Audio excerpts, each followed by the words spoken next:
Cristo. Muy buenas tardes, como prometimos el jueves, que hoy jueves estar a hacer una aquí entrevista con el doctor Burgos y acompañarnos Juan López. Aquí estamos con el doctor Burgos, ahora les va a platicar algo de historia de lo que es del municipio de Márquez. ¿Qué nos puede platicar, doctor, de la historia de Márquez? Bueno, desde luego hay mucho.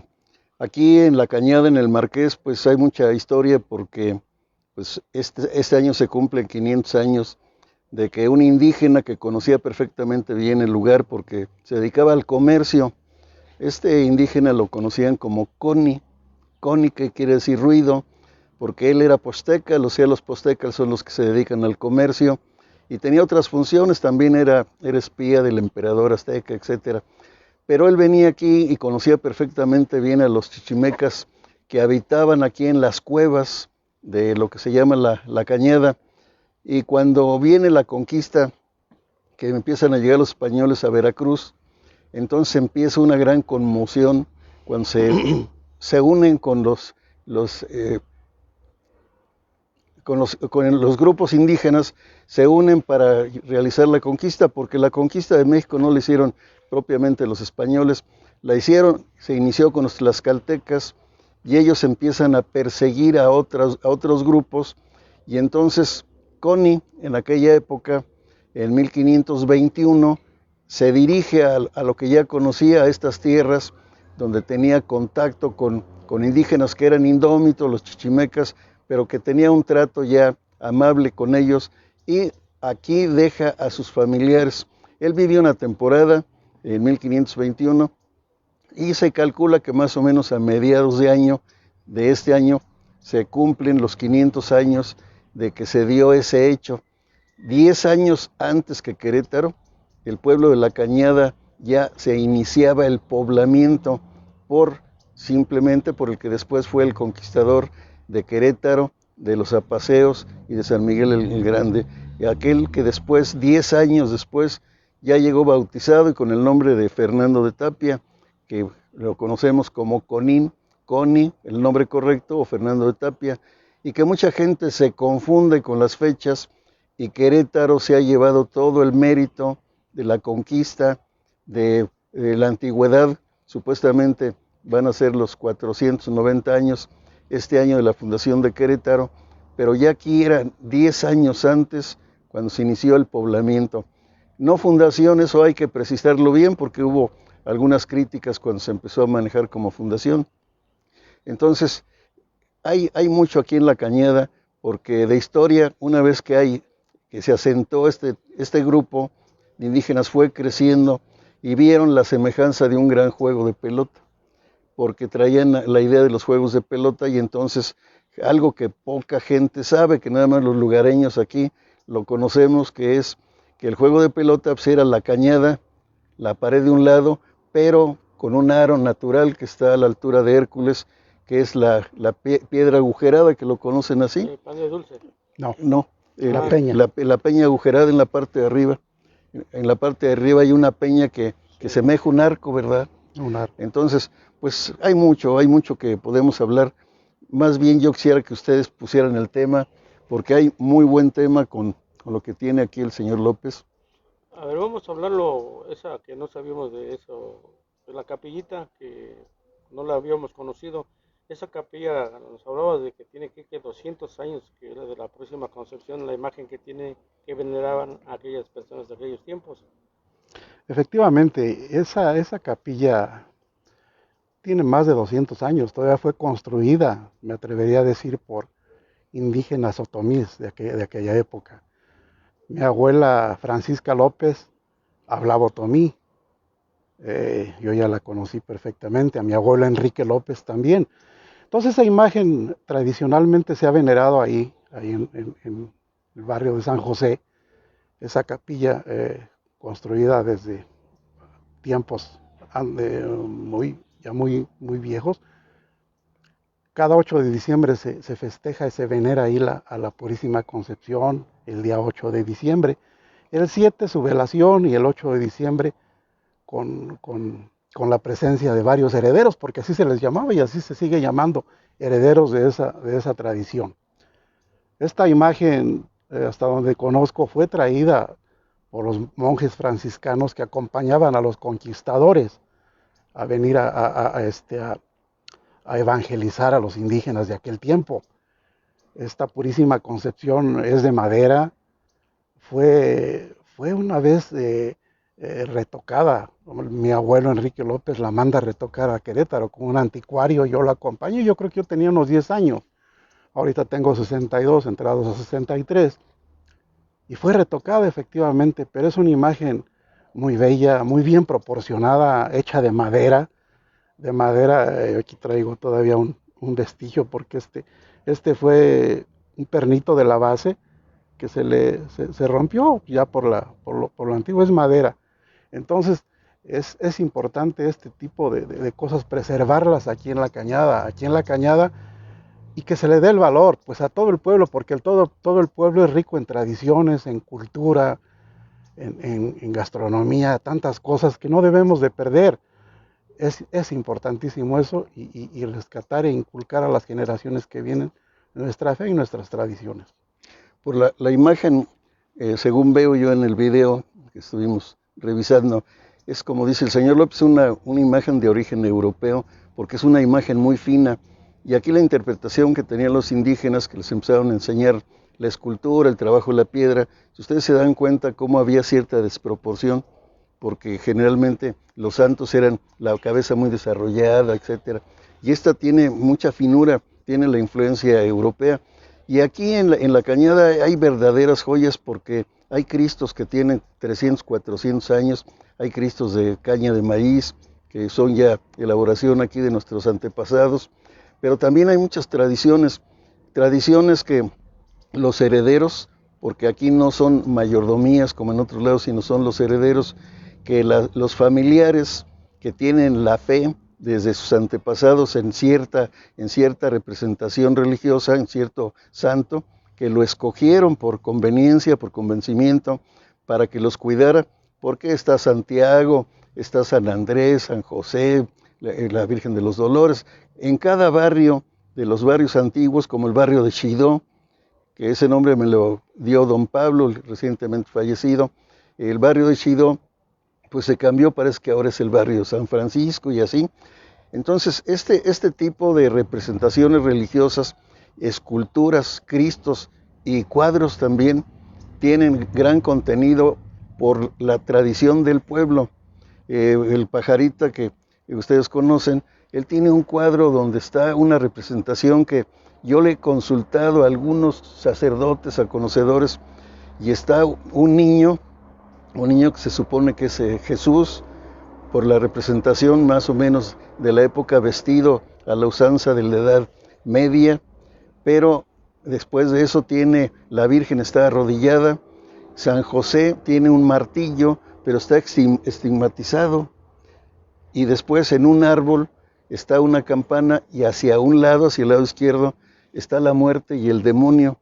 Y la persona que empezó a restaurar esto, restauró lo que es San José a la derecha, el niño, la Virgen y el demonio, y la muerte no los tocó, se conservan todavía originalmente.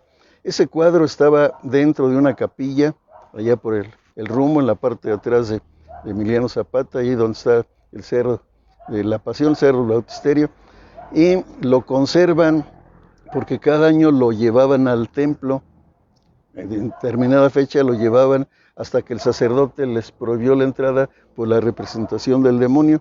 Desde entonces lo han mantenido como algo familiar, algo muy cerrado, y la costumbre que hay ahí, pues desde luego no la conocen en el socavón, siendo la cañada que los une las tradiciones, los une fiestas en común, la de Guadalupe, la de San Pedro y San Pablo, que ahora ya nada más quedó en San Pedro. Todo esto los une, pero tiene sus cosas propias.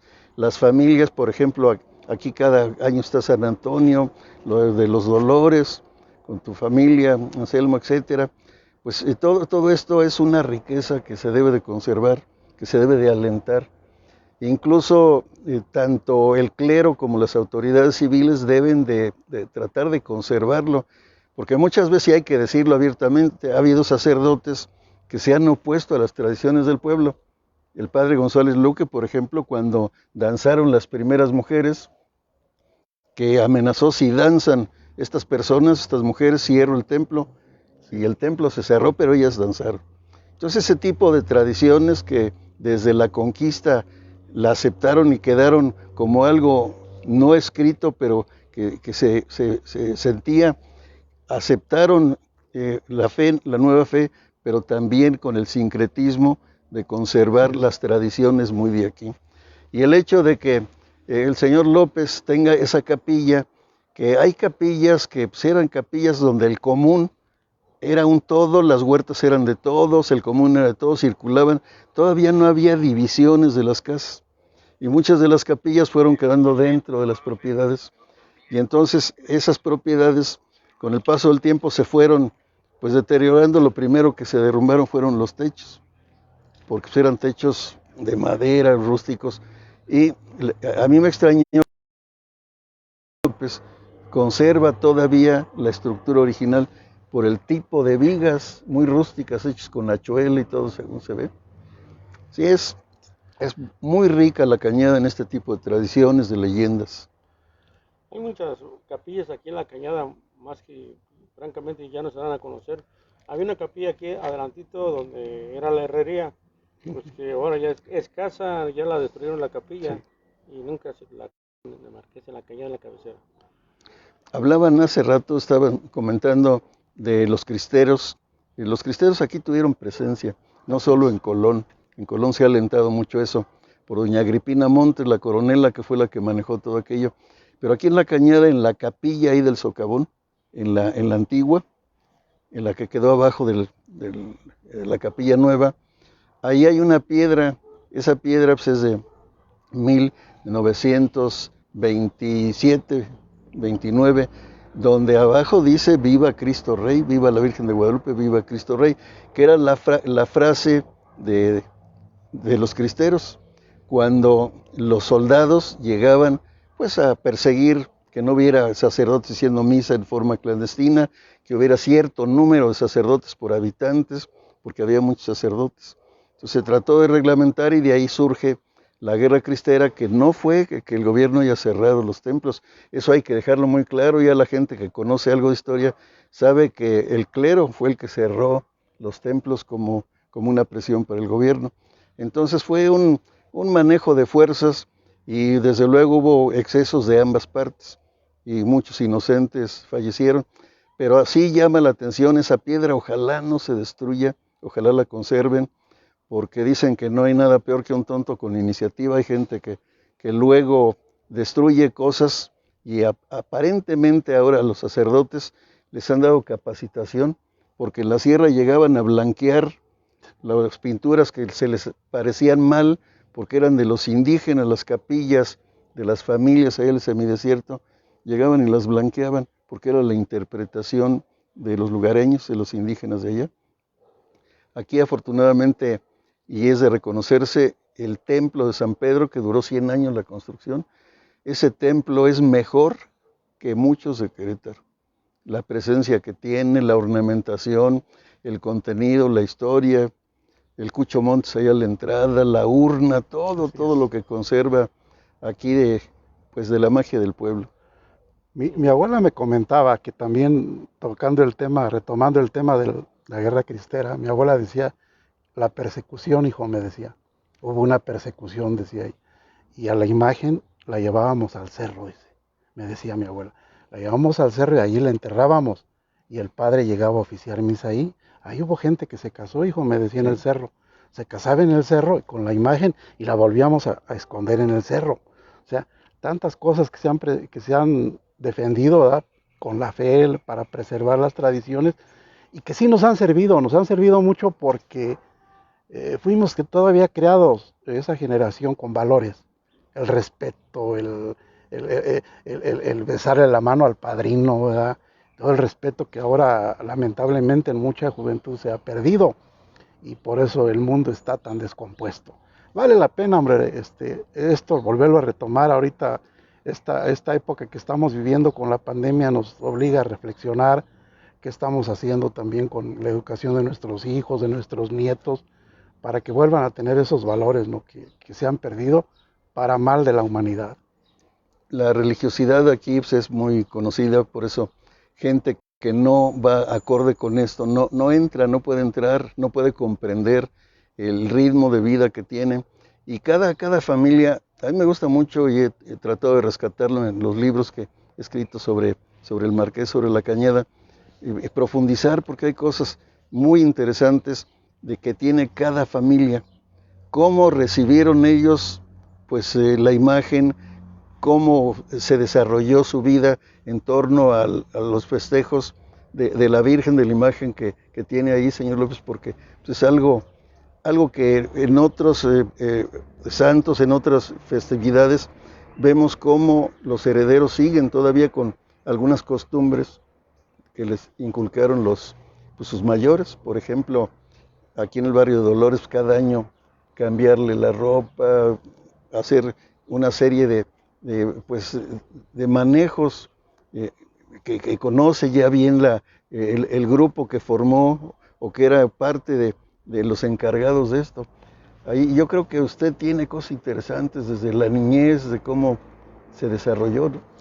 Sí, muchos recuerdos muy bonitos que sí han servido para nosotros tratar de conducirnos un poco bien en este mundo, ¿eh? Valores, yo recuerdo a mi abuelo me regañaba y me le quedaba viendo y me decía, no me veas a la cara, agáchate. Y aparentemente eso es malo, ¿no? Pero sí, porque uno va agarrando un respeto a las personas, ¿no? Y se ha servido. Entonces es bien importante este tipo de imágenes, de tradiciones, de cultura, que no se pierda, rescatarlo, ¿no? Ahorita estamos en ese momento, pues es histórico, y ya no vamos a volver a una nueva realidad, pero esta nueva realidad que nosotros vamos a tener, o los que tengan que enfrentarla, tiene que ser diferente, ¿no? Totalmente diferente. Si queremos seguir preservando la especie humana en esta bella tierra, en este bello espacio, ¿no? Y si no, pues vean, nos estamos acabando unos con otros, estamos acabando con la naturaleza, con lo bello que el paraíso que quiera, ¿no? No lo hemos ido terminando y también se ha ido terminando por la proliferación que hemos nosotros tenido. Entonces, pues ojalá esto sirva para un llamado a la conciencia de todos, sobre todo nosotros, ¿no? Las autoridades ya tendrán que hacer su parte, pero nosotros, como pueblo originario de este lugar, originarios de Querétaro, o sea, no se debe de perder eso. Somos el origen de Querétaro, entonces es importante que esto no se pierda. Duele ahorita ver que la Cañada no nos la quieran ver como una colonia. La Cañada no va a ser jamás una colonia, la Cañada tiene que ser algo más que una colonia. Sí, desafortunadamente en Querétaro, pues lo que conocíamos nosotros como el barrio de la Trinidad, el barrio de Santa Rosa, los pajareros, que era el romanticismo, ahora ya son colonias. San Pablo era un pueblo, era una congregación de indígenas, y ahora ya es la colonia San Pablo. San Antonio de la Punta, San Antonio del Maurel, ahora es campo militar. Entonces nos fueron transculturizando la gente que ha llegado de fuera y que pues ya nos maneja de otra forma. Ya no era la Alameda Hidalgo, sino era la Alameda Central, igual que México, o el Zócalo. Pues aquí en Querétaro no tenemos Zócalo, porque ellos relacionan Zócalo con un jardinzote, no saben lo que es un Zócalo. Desde el punto de vista de albañilería, de ingeniería, el Zócalo es muy diferente. Y aquí pues tenemos el Jardín Cenea, Obregón una temporada, y lo mismo en la Cañada, nombres románticos como El Piojo, Balneario Escandón, Don José de Escandón, el conquistador pacificador de la Sierra Gorda, Don José de Escandón en 1737, compró los terrenos con manantiales y fueron los Baños Escandón, que después fue ya el famoso Piojo por toda la serie de leyendas, de anécdotas que hay. Entonces todo esto se tiene que conservar, pero para conservarlo se tiene que difundir y rescatar de los mayores, rescatar para que los jóvenes reciban esa alimentación, porque mucha culpa tiene la gente adulta que no transmite a sus hijos los valores que tiene el propio pueblo. Entonces ya empiezan a ver otro tipo de valores, otro tipo de referencias culturales, y se va olvidando lo que se tiene aquí. Entonces, pues hay que seguirlo conservando, preservando, y pues que las autoridades sigan apoyando para que quede la memoria del pueblo, la memoria de los adultos, de muchos de los que ya se han ido, ya ha quedado, pero hay mucho todavía que rescatar para que quede por escrito y que sea patrimonio cultural, el patrimonio del pueblo, y que se pueda transmitir de una manera fácil, como la leyenda del Chan. La leyenda del Chan es tan famosa que ya en Lagos de Moreno también, lo que surge aquí en Querétaro, en Lagos de Moreno y en Tequisquiapan, ahora ya Tequisquiapan pelea con el Marqués, dice que ellos primero fueron los de la leyenda del Chan. Eso no puede ser posible, porque fue primero la Cañada que Tequisquiapan. Y de esta leyenda surge una película, que es lo del el agua, el monstruo se enamora del afanador, etcétera. Es parte de la leyenda del Chan, el Chan del agua aquí de la Cañada. Ahí en la parte de lo que es la secundaria, ahí había un lago que era la Tapia. Ahí en aquellos tiempos me decían, no vayas a ir a la Tapia porque el Chan te va a jalar para adentro. Y ahí se quedó uno con, ¿qué será? ¿Qué será? El Chan es una cosa que psicológicamente te mete la mamá para que no andes de callejero, pero hay historias que sí existen, pero yo nunca me creí lo del Chan ahí en la Tapia, ahí para levantar la secundaria, ahí pues, era puro pastito, pues, chapoteaba mucho con agua allí, y ahora pues ya puro polvo. Lamentablemente se perdió, Anselmo, se perdió, sí, pues ahí en la secundaria, pues íbamos varios ahí a jugar, ¿no? Y pisabas fuerte y se cimbraba ahí la tierra de tanta agua que había, ¿no? Pues era una especie de pantano. Una ciénaga allí de... Bombo López dice que nos hables del socavón. Bueno, el socavón era un manantial que don Cayetano Rubio, cuando trató de llevar agua para las turbinas, que la turbina que movía los telares de la fábrica de Hércules era la segunda más grande de América, la tenía don Cayetano Rubio, que fue un rico español que no llegó a ser la América, como decían antes, sino fue un español que llegó ya con mucha fortuna y fundó la Casa Rubio. Entonces aquí en Querétaro compra los telares que habían sido de López de Cala, que incluso fue encargado de gobierno en Querétaro. Don Manuel López de Cala le vendió a don Cayetano los primeros telares que tuvo, y después compra lo que era el Molino Colorado de Diego de Tapia. Ese Molino Colorado lo transforma don Cayetano, en primer lugar trayendo pues la presa del Diablo, que era la presa colorada, le sube la cortina para levantar el nivel y perfora lo que era el manantial, de donde logra extraer el tamaño de un buey de agua. Era la medida antigua, en vez como naranjas, pajas, etcétera. Esto era exagerado. El grosor del cuerpo de un buey era lo que salía de agua hacia el río Querétaro. Es 1,2 kilómetros de galerías en la parte del socavón, que ahora desafortunadamente está seco. Ya el propósito ya es recreativo, ya no como antes, que era para mover las turbinas. Entonces durante el día se acumulaba el agua en las presas y en la noche la soltaban para que moviera los telares allá. El socavón es impresionante, porque todavía muchos de los pobladores de aquí me relataban que cuando ellos entraban, encontraban donde hay una lumbrera, encontraban todavía una canoa muy antigua, y que esa canoa la conocieron muchos, hasta que por ahí a alguien se le ocurrió prenderle un cerillo y la quemaron, pero estuvo durante mucho tiempo ahí. El socavón era un paseo para los queretanos. Había pocos frutales, pero la gente se metía a la salida del socavón, que lo único que queda ya pues es una reja y la salida ya arreglada, pero antes era muy rústico, y había peces, había cangrejos, culebras, era algo natural. Incluso había pequeños bagres, había pescados, bagres, mojarras en esa parte. Y ahora pues lo tienen particulares, porque siempre fue de particulares. Ahí está lo de la alberca del Capulín llena. Eso es increíble cómo se llenaba en 24 horas, porque para llevar el agua a Querétaro, que el marqués habla con los pobladores aquí, incluso da una aportación para arreglar la iglesia chiquita y logra convencer a los pobladores, a los indígenas de aquí, y ponen como condición de que se pusiera un letrero en la alberca del Capulín que decía: el agua se va con la autorización del común, porque aquí era el común que era manejado por representantes del pueblo, entre ellos descendientes del padre don Jacobo Rangel, la familia Rangel. Todavía el señor Rangel tenía documentos. ¿Qué me puedes decir de las cuevas? Las cuevas es parte de las galerías que se ampliaron. Eso era para extraer el agua.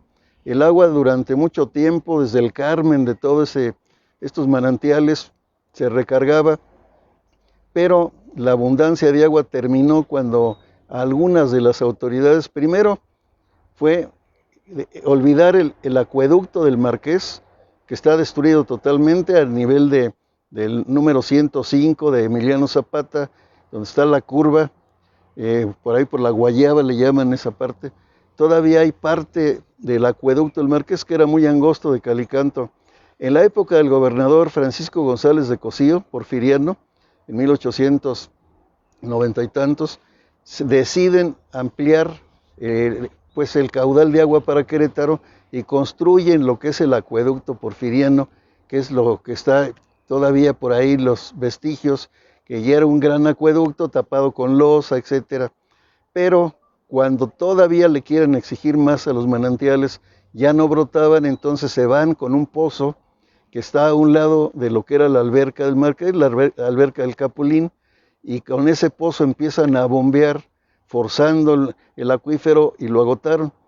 Y se terminó, desafortunadamente, los 40 y tantos veneros que había en la alberca del Capulín. Entonces todo esto son vestigios históricos. Y también ahí, hablando de historia, cuando Cayetano Rubio se lleva el agua y tiene problemas con el ayuntamiento de Querétaro, porque todo se lo llevaba a su fábrica del Hércules, entonces para congraciarse con el pueblo de Querétaro, en 1842 obsequia una estatua del Marqués fundida en la fábrica de Hércules, pero para fundir esa estatua se necesitaba un molde. El molde era de madera, los forraban de cera, con tierra especial y todo eso, hacían en dos partes, hacían el vaciado, y a la cera perdida le llamaban. Entonces el molde estuvo mucho tiempo arrumbado en la fábrica de Hércules, y a alguien se le ocurrió cambiar una imagen del San Francisco que estaba en la alberca del Capulín y hacer un nicho para poner la escultura en madera que había servido de molde, que esto pocos lo saben, se ha olvidado, y esa estatua de madera puesta a la intemperie ha aguantado ya 200 años que tiene, desde que la pusieron en esa parte de ahí. A mí me impresiona mucho, doctor Anselmo, me impresiona mucho la ingeniería utilizada para llevar el agua a Querétaro. Por un aspecto, la cañada cabecera municipal, estamos a una altura de 1850 metros sobre el nivel del mar, y Querétaro solamente está abajo 2 metros de la cañada, o sea que 2 metros sirvieron para que el agua corriera por gravedad. Es increíble, ¿no? O sea, por pura gravedad va corriendo y solamente son 2 metros de diferencia que hay. Entonces, eso es interesante conocerlo y valorarlo, ¿no? Porque decimos, por el que la dirigió, que fue el marqués don Juan Antonio de Urrutia, me imagino ahí cuántos indígenas trabajando, ¿no? Claro. Y yo me imagino cómo iban parte por parte haciendo el acueducto, y pues yo creo que vaciando agua a ver si corría para allá.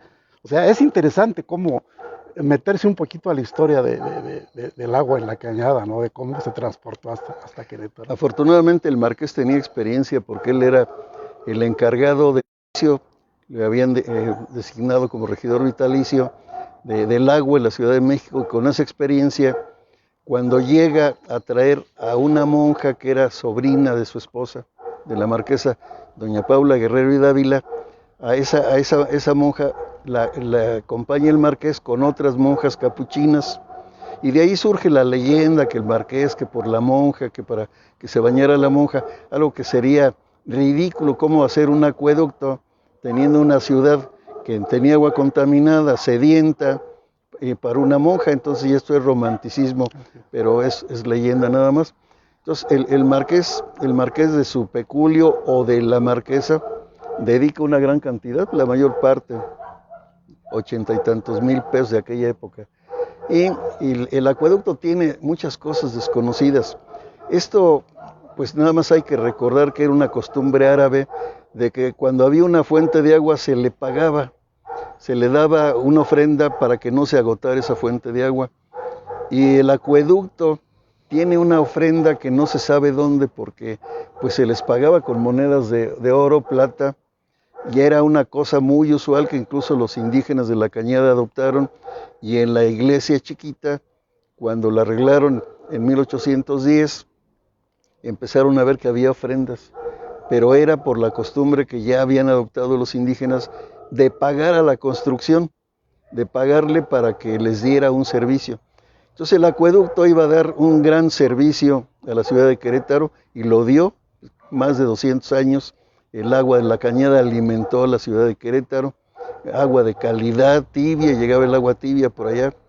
Entonces hay una ofrenda que no se sabe dónde, pero se conoce que el marqués, según un documento que tenía un habitante de Hércules, que se lo mostró a la regidora Anita Ceballos Urueta, y desde luego yo tuve acceso a esto. En ese documento decía que tal día el marqués había estado en la iglesia chiquita en una ceremonia previo al depósito de la ofrenda en el acueducto. Esa ofrenda no dice cuántas monedas, pero desde luego debe de haber sido algo sustancioso y que no se sabe dónde quedó. Desde luego, ¿quién va a escarbar en el acueducto? ¿Quién va a buscar? Pues yo creo que ya nada más queda a manera de referencia como leyenda, pero justificado porque era algo que se hacía, se puede decir, obligadamente, con la superstición de que pagándole al acueducto no se iba a agotar el agua. No se agotó, el acueducto sigue cumpliendo su función. Todavía en los años 60, 2 veces por año se hacía correr agua, porque para que no se resecara el acueducto, las piedras que no se venía abajo, se hacía correr agua. Interesantísimo, doctor, pues, interesante porque hay que buscar esas monedas donde quedaron. ¿Dónde quedaron? Pero a ver quién se anima a escarbar.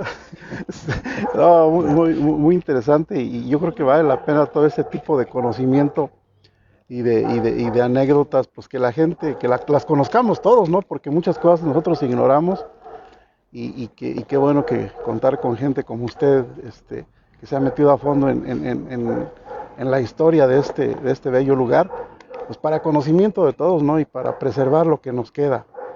Así que la idea de un cronista, en mis funciones como cronista aquí del Marqués, pues es de rescatar, pero rescatar como me lo platica el pueblo, porque eso es la microhistoria, son las costumbres, es parte de las tradiciones, y desde luego, pues si hay un lenguaje que es muy propio de aquí, indebidamente yo lo podría corregir, sería un error de mi parte. Si no, hay que respetar ese lenguaje sencillo, franco, de los habitantes de la Cañada, para transmitir sus creencias, para transmitir cómo eran sus costumbres, las vivencias, de cómo, como decía Félix, este era un verdadero paraíso donde se metía uno en las huertas y cortaba uno lechuga y cortaba uno jitomates y chiles, una cebolla, y hacía un picadillo, me decía él, en las lechugas, o llevar unas tortillas y unos elotes, y todo el día podía uno estar en la huerta, y si podía uno comer,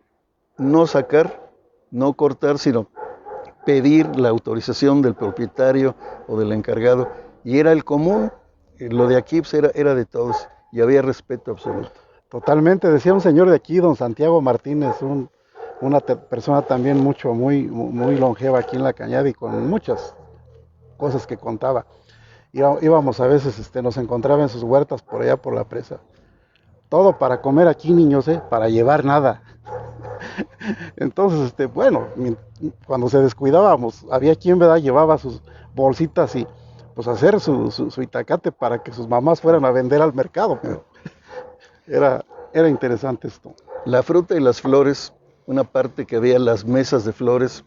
Máximo, el que después fue corredor durante mucho tiempo, corredor de fondo, que ya ha fallecido, pero él platicaba que trabajó en la cosecha y la corte de las flores en la mañana y en unos canastos de 40, 50 kilos se iban a la estación de Hércules, porque pues hay que recordar que esa división entre la Cañada y Hércules es artificial. Aquí decía Guadalupe Ramírez en sus escritos que era un manto verde, una alfombra verde, desde la Cañada hasta Hércules. Y esa división fue artificial, y prueba de ello es que todavía siguen hermanados en tradiciones como el encuentro de la cera, la flor y todo esto. Entonces las tradiciones y las familias, pues es parte de lo mismo. Lo artificial es lo que han tratado de hacer las autoridades al manejar ya como delegación Villa Cayetano Rubio, ¿verdad? Pero pues en la tradición, en el sentimiento, sigue siendo lo mismo.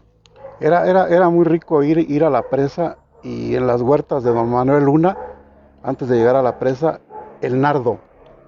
Uf, qué rico, a estas horas estaban cortando nardo. El olor del nardo era embriagador, era un olor exquisito. Y la gente ya pasaba con sus tercios de nardo, porque se lo llevaban a vender a Querétaro, o efectivamente en la estación de Hércules lo embarcaban. A mí me decían que se lo llevaban a Monterrey, mucha de esta flor. La amapola aquí abundaba, ¿verdad? Que esto ya después se descubrió que fue droga, ¿no? Yo les comento que en la presa, una vez yo, siendo estudiante en la secundaria en Querétaro, pues una vez se me ocurrió llevar una flor muy bonita de amapola, y un muchacho ya más grande en la secundaria, pues ya la conocía y me dice, oye, ¿dónde hay eso? No, le digo, pues hay muchas ahí en la presa. Tráeme, dice, pero tráeme de los bulbos. Sí. En los bulbos. Y pues sí, yo iba en el camión con mi bolsa de bulbos, que es donde se extrae el opio. A rayarlo, ¿no? Pero uno no sabía, y ya creo que me daba 10 pesos, pues, un montón de dinero en aquella época. Son anécdotas que quedan, ¿no? Pero pues uno crecía totalmente, pues, sin ese tipo de maldades, de droga, ¿no? Aquí Eduardo me dice, ¿por qué Conín también se enamora de la monja? ¿Quién? De la monja. No, Conín no tiene nada que ver, ¿eh? Sí, no, Conín él se casó con doña Beatriz. Cuando llega aquí a Querétaro ya bautizado, ya viene con 2 hijas, y doña Beatriz, su esposa, y aquí nace otra hija, y nace Diego de Tapia, que después fue su heredero, el papá de María Luisa, la monja María Luisa Tapia, hija de Diego de Tapia, que fue la que fundó el convento real de Santa Clara. La familia de Tapia, con capital del rico ya don Fernando de Tapia, ya se había españolizado, ya comía en vajilla de plata, tomaba vinos europeos, ya era totalmente una persona española, se había españolizado, pero no tiene nada que ver. No, la monja Marcela Estrada era sobrina de la marquesa doña Paula Guerrero y Dávila, y la marquesa doña Paula Guerrero y Dávila era tan calzonuda de que a su marido, al marqués, si ustedes ven la oración fúnebre, dice a la muerte del señor marqués, don Juan Antonio de Urrutia y Arana, Guerrero y Dávila, y muchos pensaban que por el Guerrero y Dávila era hijo. No, lo que pasa es que cuando se casó, lo obligó a que adoptara su apellido, pero el romanticismo, que de eso sí no podemos saber, ni decir si sí o no, pero se me hace ilógico que teniendo una mujer tan fuerte de carácter, anduviera con la sobrina, y que por la sobrina, para que se bañara, le hiciera un acueducto, siendo que Querétaro había padecido epidemias muy serias por la contaminación de la sequía madre. Hubo epidemias que se diezmó la población, había muertos, cadáveres, de que morían familias enteras y no había quien los sepultara, y los sacaban, y pasaba el carretón de la basura y se los llevaba a la fosa común. Las epidemias en Querétaro no es nada nuevo. En la última que hubo, fueron 16,000 difuntos en la fiebre española de 18-20.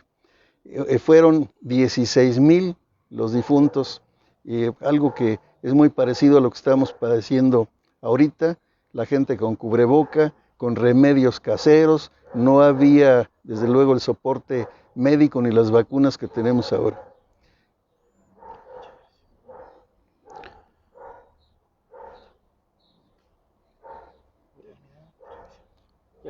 Ya el próximo jueves estaremos otra vez puntualmente aquí a las 5 de la tarde, otra vez con el amigo doctor Burgos y Juan López para otra historia del Marqués.